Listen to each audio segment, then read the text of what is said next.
Covid vaccine নিয়ে দুর্নীতি হয়েছে আওয়ামী লীগ আমলে।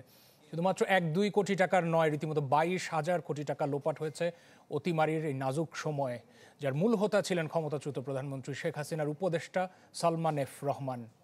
তার সাথে ছিলেন তৎকালীন স্বাস্থ্যমন্ত্রী জাহিদ মালেক, মুখ্য সচিব আহমেদ কায়েকাউস সহ আরও কয়েকজন। এই দুর্নীতির অনুসন্ধান শুরু করেছে দুর্নীতি দমন কমিশন। নিশ্চিন্তে খান স্বাস্থ্যকর অল টাইম পান, অল টাইম হেলদি লাইফ। সমাজ ও অর্থনৈতিক বাস্তবতা বদলে দেয়া অতিমারি করোনায় যখন খাবি খাচ্ছে সারা দুনিয়া, তখন অনেকটা জীবনকাঠির মতো হাজির হয় ভ্যাকসিন। ভ্যাকসিন আনা হয় বাংলাদেশেও, কিন্তু সেখানে দুর্নীতি করতে পিছপা হয়নি শেখ হাসিনা ও আওয়ামী লীগের সুবিধাভোগীরা। সে সময় সরকারি ক্রয়বিধি অনুসরণ না করে বাংলাদেশ সরকারের পক্ষে ভারতের সেরাম ইনস্টিটিউটের সাথে তৃতীয় পক্ষ হিসেবে চুক্তি করে বেক্সিমকো গ্রুপ।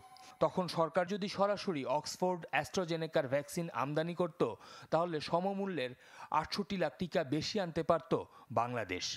ডোজ প্রতি বেক্সিমকোর মুনাফা হয়েছে 77 টাকা।